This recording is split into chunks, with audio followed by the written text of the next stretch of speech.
welcome back to another episode of DigiTalk Architects. Today with us we have Eyan. Eyan, welcome to the show. Please go ahead and tell us about yourself. Yes, thank you so much for having me. So yes, my name is Eyan Emanuel. I'm the founder and CEO of the automotive startup called Exodus. And essentially what we do is transform the automotive industry by one, connecting domestic suppliers within the US to legacy automakers and legacy OEMs.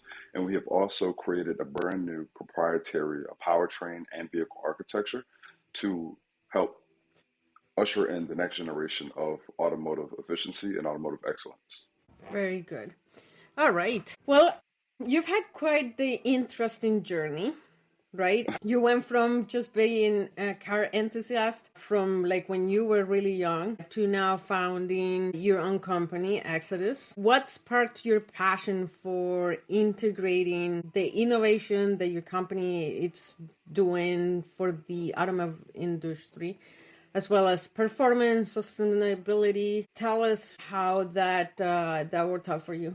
For sure. I've ever since I was a little kid, I absolutely loved cars. And of course, at that young age, I wasn't thinking like, oh, like I want to build the next big thing. At that time, I was just completely mesmerized by the idea that there's this machine that can move you from point A to point B. And quickly, I was able to kind of like understand why, the different components move and things like that. And then that led me to my big aha moment. Coming from where I come from, the inner city of Philadelphia, I knew that I wanted to do something that was memorable. I wanted to do something that could also like change the world. And I love cars. So I knew probably around like 10 years old that I wanted to change the world from within the automotive industry. And that's kind of what led me to where I'm at now. Awesome. I hope that helps. Yeah. At what point did you realize that your startup could become, sort of like this big company that could revolutionize these, the Rust Belt manufacturing? How did that come to be? Yeah. To be honest with you, I have really bad imposter syndrome. So it comes in stages, right? Mm-hmm. So I was reminded of that this past weekend or last weekend when, like I think I told you right before we started, I accidentally joined a hackathon and I was just there working and learning. And it was in my opportunity to like present to a bunch of VCs and pitch to a bunch of board members of different companies like at Google, Microsoft, Apple. Honestly, the list goes on. I just, presented who I am, what I've done, what my team is doing. And they were like, okay, no, this is insane. You're like, this will change the world. So like that was probably the most recent. And I think prior to that, maybe 6 months ago, I was in not even 6 months ago, I was maybe like 4 or 5 months ago, I was in a meeting with my engineers and I was like, hey guys, like who's our like closest competitor? Like who is producing a product, whether it be a powertrain or vehicle architecture that like most closely rivals us? And they were like, never in the history has there ever been a product built like this. And I was like, oh, okay, that's nice. So we then found out that our closest competitor in terms of like this space was like Bugatti. And like, that's insane because Bugattis are like $4 or $5 million. Yep. They have V16s, well now W16s. Well, no, sorry, the other way. They had W16s, now they have V16s. And I was like, okay, so our closest competitor engineering-wise is Bugatti. Nice. So in that case, we don't have any competitors within like our own segment. So that kind of gave me the ability to just kind of like take a deep breath and just work forward from there. Okay. Wow. So you just decided to register for a hackathon for entertainment? Yeah. So I was honestly, I'll tell you the truth. So I was on TikTok one day, like, doom scrolling as Gen Z does. And I was really stressed out from meetings. So I was just like looking at car videos on TikTok, surprise, surprise. And there was this thing that said like, hey, download Luma because there's like a bunch of events in your area. I said, okay, like it was an ad. So I was like, whatever, like I don't have anything else to do. So I downloaded the app. And then right then and there, it said, like I got an invite from someone else. Like I forgot I had a Luma account. So then I got an invite where I saw that I had an invite. And this invite was for an event that was the next day. So I was like, okay, like let me accept. So I accepted it. And the next day I go and it was like a full weekend ordeal. And I met a bunch of brilliant people. And at the end of the thing at demo day, first of all, I didn't even think I was going to be pitching. I didn't think I was going to be pitching. I didn't think I was going to be presenting, nothing. So I found out on the last day that I was going to be presenting. So they had me create a last second pitch deck of what it is that we do. And I had to pitch it to 200 VCs and 200 members and a bunch of VCs. And I was the last person to go. And I got a standing ovation from the venture capitalists. They were like, "This is the best pitch deck we've ever seen. This is the best pitch we've ever heard. How much money do you want?" So right now we're going through like our due diligence process of, Mm-hmm. Lord willing, getting an investment. That's amazing. But that shows, right, like how, because part of what, the reason why I thought you would be a really good person to come and share with us here is because you basically bootstrapped your whole startup, right? Yeah. You have no investors up until now. Obviously, Yeah. that's going to change, but up until now, everything you're talking about, you've bootstrapped. You have a Yes. team, but everybody's kind of being very graceful about the time that they've spent in the project and all those things. So tell us about what it's like two things: what it's like to bootstrap a startup like yours. I know you have a lot of things to share, but let's talk about what it's been like, that process for you. Okay. And let's talk a little bit more about that imposter syndrome, because I think we can agree most entrepreneurs suffer imposter syndrome at one point or the other. Oh, heck, we all have. I have. So share that with us. For sure. So I'll start with the bootstrapping piece. So as I said before, I had the idea of doing what I'm doing at a really young age. And so it really just felt like a task always. Like not a task, but like just something I had to get done. So it wasn't until my last year of college when I was like, okay, I have these degrees, or I'm about to get these degrees, but like this isn't my passion. Like let's like move forward with what we want to do. And like I said, I come from the inner city of Philadelphia. There is not a lot of money running around, especially within my upbringing. So I was just like, all right, I got to get it done, right? I can't let a lack of capital prevent me from getting it done. So I Mm-hmm. started my journey by just knocking on doors, literally all over the state of Pennsylvania. Actually, now all over the East Coast and the Midwest, I have knocked on doors and just like pitched myself, introduced who I am, the idea of the company, and also like tried to find out what exactly consumers want. Because why start something if there's not even a market for it, right? So Right. once I had a better understanding of what consumers wanted, the direction that the market was going in, and my own abilities, I then began to build, right? Just build, build, build. And at this point, like I'm still in college as well, so we're coming in on the end of my college career, and I was like, And okay, all just right, I to got to use this. clarify, you're talking college. What did you do in college? Like, what did you pick for Yeah, your profession? Because it politics. wasn't cars. No, I knew that, but I wanted to make sure people knew that, right? Like, it was not, any kind of engineering or car related career path. no, You not at you all. went politics and then in cars. Absolutely. Yeah. So But I went to Penn State and I got in for engineering, but then I switched to politics. And that's a whole story within itself. do you regret But it? yes, absolutely not. I don't regret it. I actually wish I studied business. So, and that's kind of like what helped me get to where I'm at today because within this bootstrapping process, there was a whole lot of learning, obviously, right? You have to learn. I've never built a company before. I've never hired people. I've never built something brand new before. So Mm-hmm. I randomly took a master's level business class at Penn State, which I don't know how I pulled that off. I just had a professor. I got a warm introduction to this professor. Her name is Dr. Jeanette Miller. She is absolutely amazing. Love her. I'm truly inspired by her. And she really taught me the ropes as to how to start a business, how to run a business, and the different pitfalls to avoid. And that's what helped me. That's how I also learned the term bootstrapping. So she Tell me, taught me how to what were bootstrap. the when you were learning this, the pitfalls? What were they? Just out of Some curiosity, let's share that. Perfect. So some of the pitfalls that she shared with me is burnout. That was one of the big ones.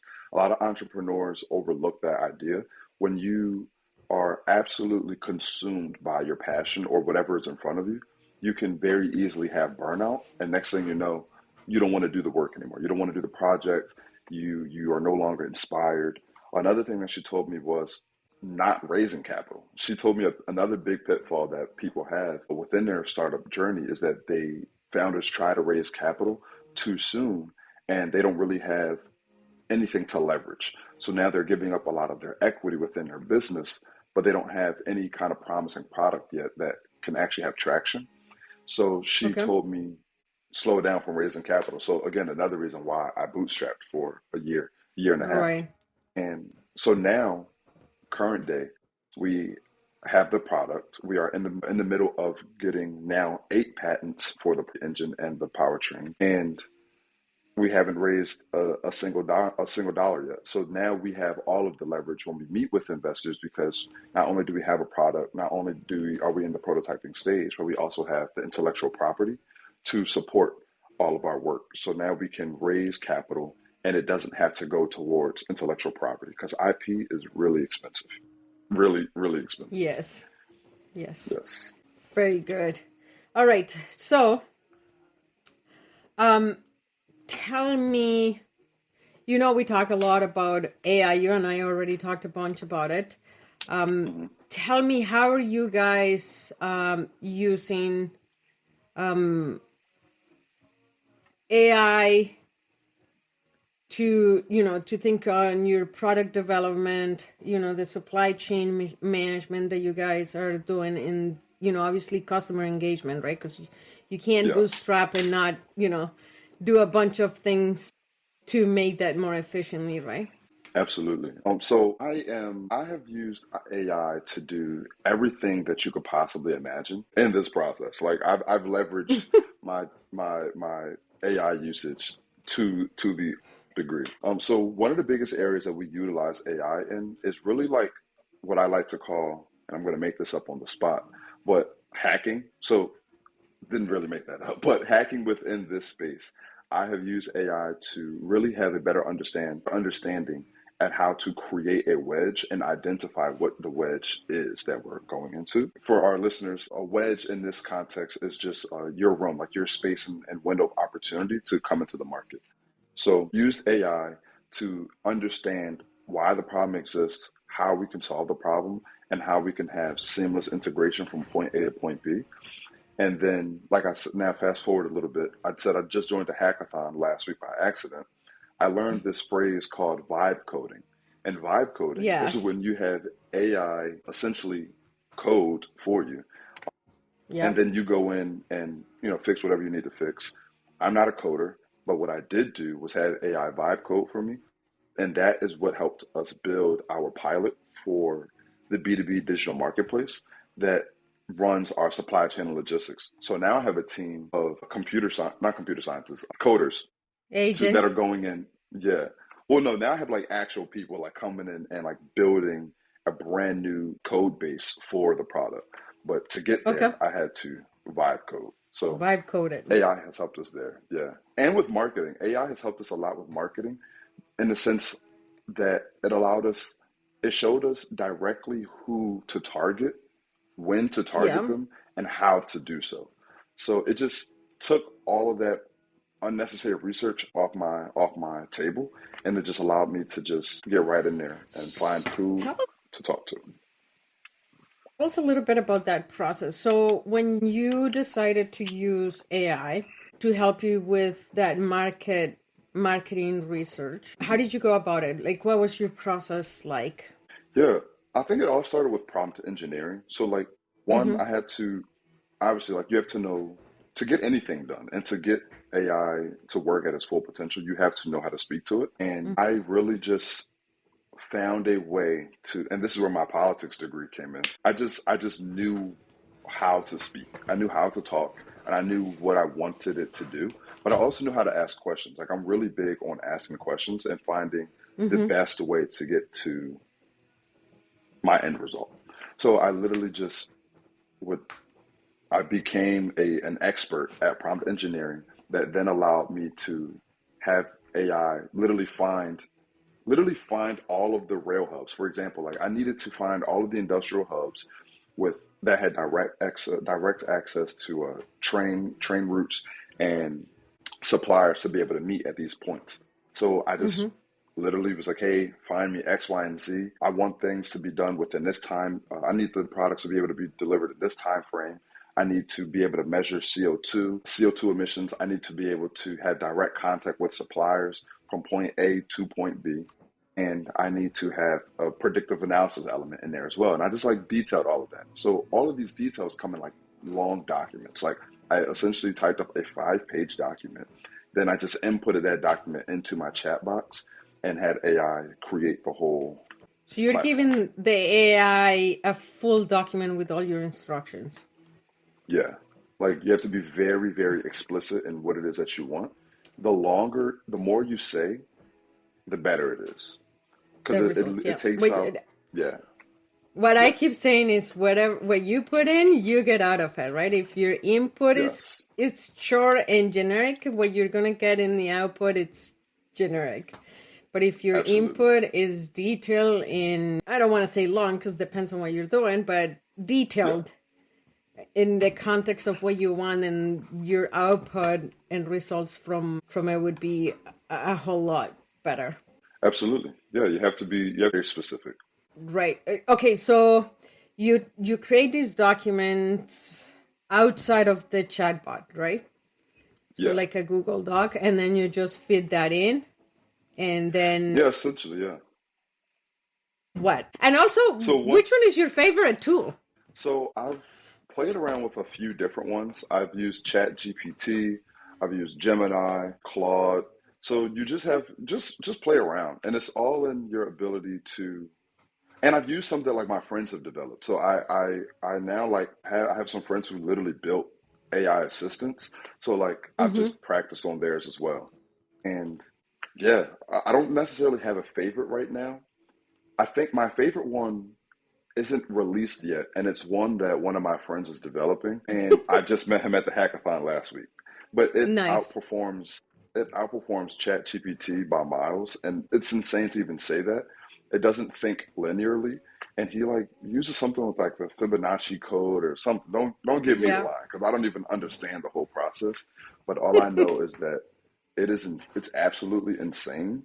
It's very fast, it's very efficient, and it hasn't given a wrong answer yet. So Wow. It's yeah, not hallucinating.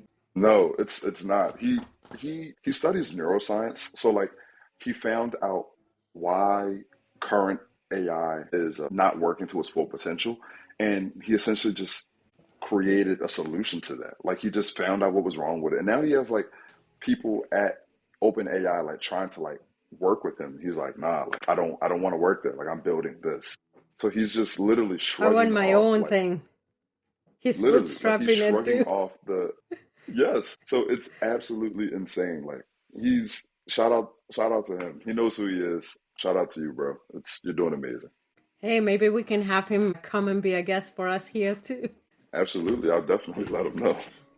Okay, here, you know that we are always thinking on, leadership and marketing, obviously, is what we do. You Yeah. talked about, when we talked about bootstrapping, and you've been the driving force on the marketing side of your company, making connections. I Yes. know, you've told me that you rely heavily on making connections on LinkedIn. Yeah. Tell us how you're building strategic partnerships, while doing the storytelling for Exodus in, these all these digital channels, right? Because we have LinkedIn, obviously, is heavy B2B, but also, the whole social media. And you're doing a lot For of it sure. yourself, right? I think all of Yes. it. Yeah. Yeah. Well, yeah, just about. I have some people like working with me like within our marketing team now, which is a brand new team. But I'm something before. I rely heavily on word of mouth. So I leverage my LinkedIn to have people that are like really high up in the industry have an understanding of who I am. And I've been blessed and fortunate enough to even have the opportunity to do that by my ability to kind of just be at the right place at the right time. Like I have two board members now on with the company who never in a million years would I have expected my ability to get two people who have managed over $4 billion in assets, led several IPOs, over 20 years of experience with NASA, NavAir, successful uh, exits themselves within their own startups. Never in a million years, I think I'd have them like come onto my team. And so having the opportunity to have them has allowed me access to their networks. So their networks they're like cream of the crop individuals, the heads of Formula One teams, the heads of research and development teams for like Mercedes, BMW, Nissan, Porsche, the list goes on, Aston Martin. And what I've now that people see that I'm directly connected to my two board members, and they also see like what we're able to post on LinkedIn, my board members are also saying like, hey, this guy Ian, he's building like this crazy thing. So that gets my name in rooms.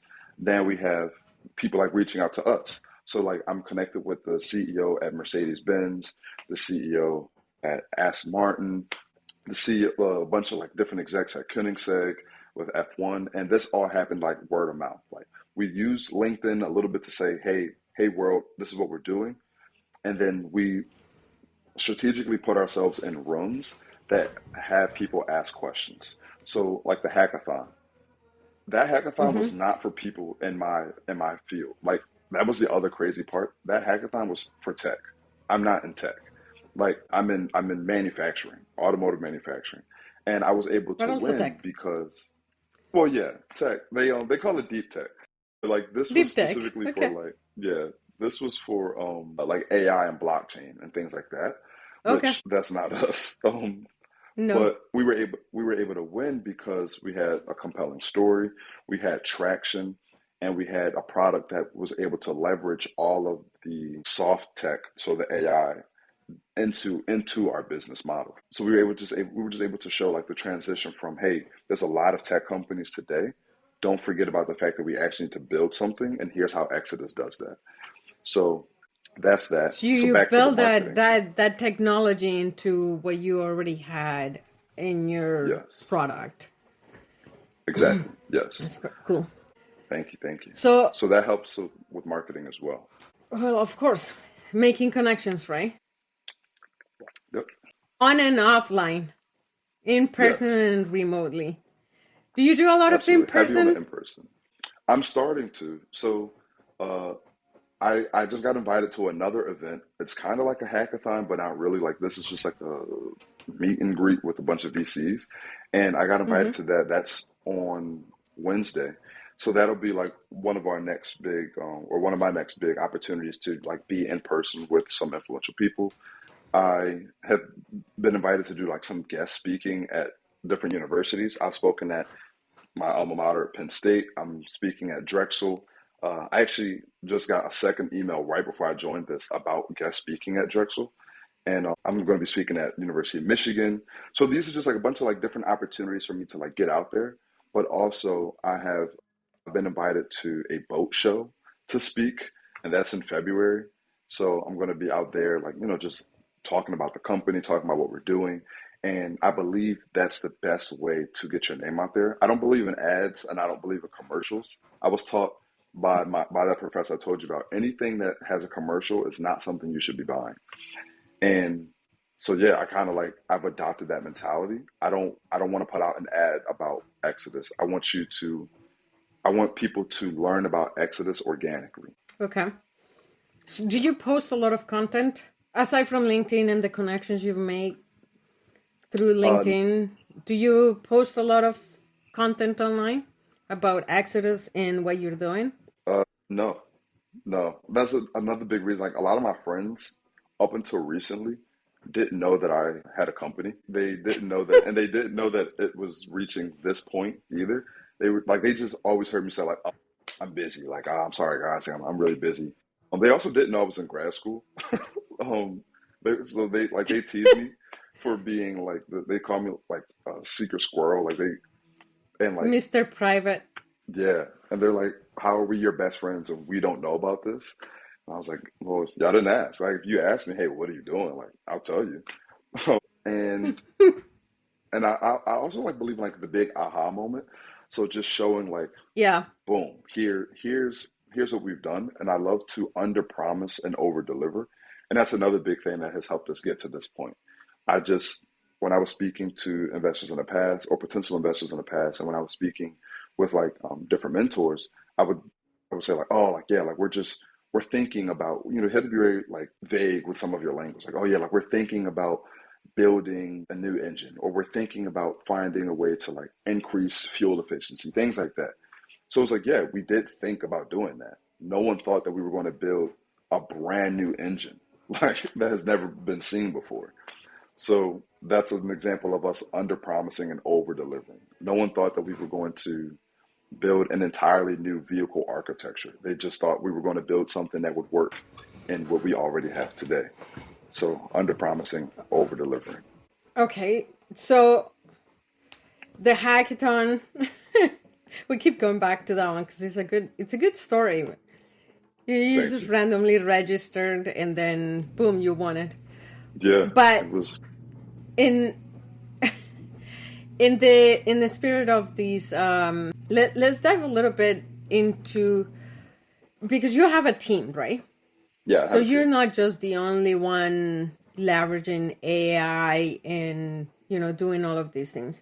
Tell us a little bit about your team, how you've grown that team, and how they are helping you grow your company, and also how they are using AI, to grow this thing that's apparently becoming pretty big. So yeah, my team, let me just start by saying I would not be where I'm at without my team. They are truly some of the greatest people. They've taught me so much, and I dare I say they've taught me more than I could ever teach them. And so in terms of like AI, they are really leveraging it in the same capacity that I'm doing it, but kind of in like an R&D kind of way. So they're finding a way to get AI to give examples and kind of like examples and like wedges into breakthroughs for how the next generation of whatever it is that we're building can be impactful. So we really use AI to better understand what we already know, and then they also use AI to have an idea as to where things are going that we don't know. So I don't know if that really makes sense, but essentially they're just asking a lot of questions and using the information that they already have to then not only work now, but future proof things for when we get there. Or future proof things now so that once we get there, we'll be ready to go. And I was able to build this team really through networking. So again, knocking on doors. When I was in college, I would take classes that weren't my classes. Like I would sit in the neuro classes. I would sit in orgo classes, like organic chemistry classes. I would sit in other business classes that weren't mine. And I would sit in marketing Just classes, art randomly? classes. Yeah, just randomly. I would just go to like, if I didn't have class, I was going to something like someone else's class. And I was just learning so much, and I was meeting new people and building genuine relationships. And in doing so, I had people be like, "Hey, like we like you. We'll work with you." So that's really just kind of how we got here. Like I just, I was, I was just like a nice guy, I guess. And they were like, "Hey, like we want to support you." From my engineers to my marketing team to my ESG to my board. Like I literally met one of my board members by an accident. He's a venture capitalist. He just happened to be at my school one day, and I happened to be walking. I got invited to a business dinner 45 minutes before the dinner started, or an hour 45 minutes before the dinner Nice. started. So thank you. So I walked into the office. This guy's just sitting there with his dog and his mom. Rest in peace to his mom. She did recently pass. And I introduced myself, and well, he introduced himself. I didn't know who he was. He didn't know who I was. And at the time, I'm still close with him, but I was close with the dean of the business school at Penn State. And he was like, Ian, this is so and so, this is Ian. And really from there, we've hit the road running, and I'm gonna hit the ground running. And now he's on my board, and now he works for me, and now he stresses me out, and I stress him out, and we have been able to grow this business together. And the business is still really small. Like we are nowhere near where I want us to be. We're also nowhere near where we one day will be, but we are miles ahead of where we were just 6 months ago as well. So we are growing. That's amazing. Yeah. So you have a board Yes. and you have a team. What's that team like? Do you have any co-founders? What's the dynamic like? Yeah. So the dynamic is, well, one, no, I don't have any co-founders, and my life would probably be a lot easier if I did. But the dynamic, We all say that. yeah, I'm right there with you. the dynamic is very familial though. So I'm really big on making sure we're all on the same page, right? One, have them understand we're not chasing paper, like we're not chasing money. And I made sure that my team understood that. Like, yes, we are a business. Yes, businesses want to make money, but we are not chasing money. We're chasing purpose. Like, why are we doing this? Because if we're doing this for money, then we might as well pack up shop and stop. We're doing this because we want to see the next generation of something. We want to build the next thing that will help people, not just make money. And it was really hard initially, like getting people on board with that, because a lot of people, they want to make money. Like they join business to make money. They work long hours for the hope of making money. Makes sense. I'm the Yeah. delusional one. But I needed, because I'm the delusional one, I needed more delusional people to come on board. So I found them. So they came on board. We are working with them. Well, we're all working together. We take from one another. We learn so much. And as a leader, they've taught me, I've learned how to become a better leader from having a team. And Of primarily course. because my mom taught me at a really young age, a leader doesn't just tell people what to do. A leader also doesn't just delegate. Like a leader needs to be having their sleeves rolled up and be on the front lines with everybody else. Like lead the way. But a leader also needs to Uh-huh. know their strengths and their weaknesses. So I'm not the kind of guy who's going to say like, "Oh, I'm the boss. I'm the CEO. You have to do what I say." Absolutely not.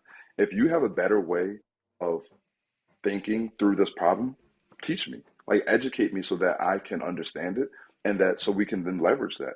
And you get the kudos for that. Like you get the props. Like I've given the members of my team the credit for so many things that we've been able to accomplish together. And that's really important Mm-hmm. because one drives up the culture. One, you have culture, and you have people who subscribe to what you're doing and want to be a part of that because they understand like, hey, Ian cares about me. My boss cares about me. I can talk to my boss about what's happening in my private life, and I also can talk to my boss about things I'm struggling with within the company. And on top of that, I heard this quote. I was watching YouTube one day to on leadership actually, and this guy was saying that you can tell the culture of a company by the laughter that you hear. If you don't hear any laughter within the office, probably won't be in business for There is long. no, yeah, Yeah, and I agree with you on that one. yes, I happen to think the same way. yeah, So, like my team and I, we laugh all the time. It allows us to get our work done as well. Like we can have a good time and be efficient. And like my COO, or I call him my COO. He's really just my head of ops, but he's also like one of my best friends. And he and I will, like, if we have a stressful day of just like calls and forecasting and meeting with lawyers and all that, we will go to we'll go down to like his apartment where they have like a pool table, and we'll just play pool for a couple hours. We'll do ping pong. We'll like watch TV. We'll like work through whatever we need to work through. But and it doesn't feel like a boss and his employee. It feels like two guys mm-hmm. hanging out, like Two just friends. yeah, just two Yeah. friends, and that helps us so much. Just being, and I'm the same way with my engineers. Like even though some of them aren't even in this country, I have like an open door policy. Like hey, like if you need anything, if you want to reach out, if like there's no work hours for me, just shoot me an email, call me, text me, whatever you need, and like we can talk about anything and everything. So that helps build a better How culture. big is your team, anyways? I have it now. We have 12 people because we just got two new people from the hackathon that we accidentally won. And they are, they're going, those two new people are within like, we're kind of calling it like our cybersecurity department because they're building, well, cybersecurity and finding ways to create a technical moat within our vehicle architecture. So we have them working. Now we have our team of engineers, our marketers, our marketing, the board, and corporate strategy. So 12 people, including the board? Or Oh, that's the team working on? yeah, 12 people outside of the board. So with the board, it'd be 14. Okay. So Okay. trying to keep it small. So, still, yeah, by growing, small Yeah, by growing. yeah, absolutely. So, It's fun. in a company where you're, you know, engineering the future, Mhm. and obviously using a lot of technology, how do you balance technology with human-centered values? Yes. Things like sustainability, economic growth, the impact Hmm. of all of that to obviously humans in society. Absolutely. That's actually a really great question. And that's one that we take a lot of pride in. We have ESG, so environmental social governance, and we have a team. Well, not a team. It's one guy, but he handles all of that, and it's kind of like making sure our outside culture matches with what we're doing inside, especially within the context of technology and AI and things of that nature. Like I said before, our end goal is to revitalize the Rust Belt, increase American manufacturing, bring jobs back to the U.S., and give people an opportunity to scale in a bunch of different areas. And obviously, you could use AI to robots and have these robots help with the manufacturing process. You can have use AI to leverage things like supply chain and logistics to find like different areas of mishaps. And so we have to be very careful in how we build, right? Because you want to be able to have the company run more efficiently, but you also don't want to take people out of work. So what we do is use Hmm. tech to help build a sustainable moat within the company. So this tech, the AI integration, it allows us to improve. We use it as a tool, not a replacement. So we we teach people how to use it, right? How to use the AI, how to use our software, how to use our platform. And then as we are building our different micro factories, we are now bringing in workers that can actually build, that can actually make something go from point A to point B. Now, of course, it's not going to be how it was like at the beginning of the automotive industry or even, 30, Of 40 course. years ago. Right. So we have to keep in mind that are we going to have like 100,000 employees? Maybe not. That's also a lot of overhead, It but is. And yeah, overhead, it's always expensive. always expensive. But what we will Yep. likely have are like a couple thousand employees that know how to leverage the technology of today with the machinery of tomorrow. And the beauty in all that we're doing is, like you said, we are engineering the future, but that also means that we have the opportunity to create something new that was never once here. So we are going to, with every solution you create, you also create like three more problems. So the beauty in having people who are on board now is that they get to help think critically as to how we can kind of get ahead of our own curve. And so I don't know if that answers, but Right. that's kind of how we're using our like human centered mission to not only leverage like the human to human interaction, but also use tech to bridge the gap where like humans may have some inefficiencies. That's how we're doing it. That's how it is. Yeah. All right, last one. Here we go. Okay. What emerging technologies or digital marketing trends excite you the most about the future of your industry? Looking forward. Yes. So one of the biggest things that excites me is so I guess I'll answer this by also using a quote that like I believe in personally and like a huge ethos for the company. And it's by George Bernard Shaw. The quote says, "You see things and ask why, but I dream of things that never were and ask why not." So a huge piece of that, the crux of that is why not? That's a good Why one. not? Thank you. It's like, why not build Why something not? new? Why not try something out? And what excites me the most is that is like take the engine away. Yes, we created a brand new way to like have a compact, high performing product. But what I think is more impressive than that, one, yes, we were able to do that. But two, the the the the literal structural architecture that this will go inside of is a brand new vehicle well, chassis and frame. And that allows for endless opportunities, endless ideas as to how to improve on it even more. We can do things like regenerative braking, we can do things like cooling, better weight distribution, new ways of designing, new ways of tire design, new ways of suspension design, braking, also new ways of manufacturing as a whole. So it literally allows us to create new industries within our process of revitalizing and restructuring the current industry. And that's why the company is called Exodus, out with the old, into the new, into the promised land of like what can be. And that is what excites me the most. The opportunity to usher in the next generation of what can be. Like the idea of what can be is what is most exciting. And in the meantime, Fantastic. thank you.